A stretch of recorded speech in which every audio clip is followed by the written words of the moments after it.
Halo, selamat datang kembali di saluran saya. Pada video kali ini, aku akan membahas topik yang lumayan menarik, yaitu tax recon. Apa itu tax recon? Bagaimana kita bisa menggunakan dalam berbagai konteks? Mari kita jelajahi bersama. Pertama-tama, mari kita pahami apa sebenarnya yang dimaksud dengan tax recon. Tax recon adalah cerita ulang yang bertujuan memberi informasi berisi cerita masa lalu yang bersifat kronologis.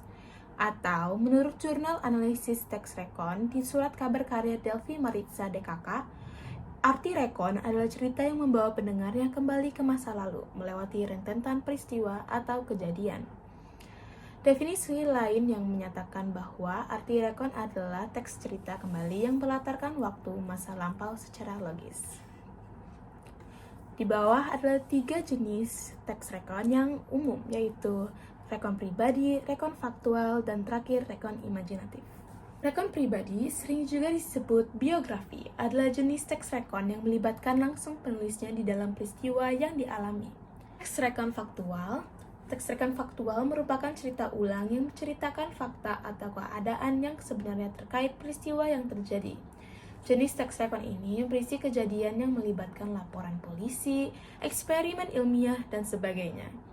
Sumber penulisan teks rekon faktual bisa didapatkan melalui wawancara informan atau key informan yang terlibat dalam peristiwa. Dan terakhir, rekon imajinatif. Rekon imajinatif adalah jenis pernyataan yang bersifat imajinatif karena mengandung imajinasi. Cerita ulang imajinasi atau biasa disebut rekon imajinatif merupakan cerita ulang yang disampaikan secara lebih detail. Nah, kita udah mengetahui 3 rekon ini, yang pasti kalian pikirkan, fungsi teks rekon apa sih?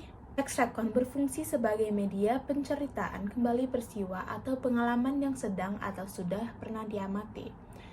Merupakan media cerita yang tuntut, tujuannya agar pembaca tidak mengalami disinformasi terkait peristiwa yang ada, memiliki nilai moral yang dapat diambil sebagai pembelajaran supaya tidak terkena masalah yang sama di kemudian harinya. Apakah kamu tahu?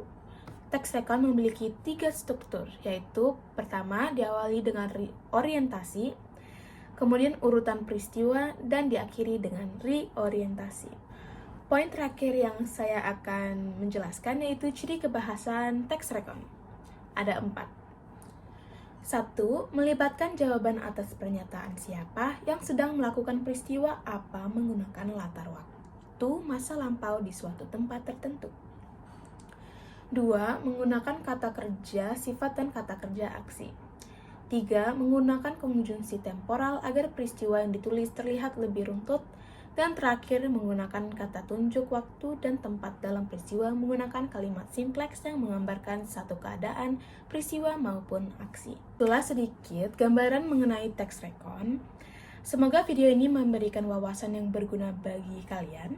Jangan lupa untuk berlangganan saluran kami untuk mendapatkan konten-konten menarik lainnya seputar teknologi dan inovasi.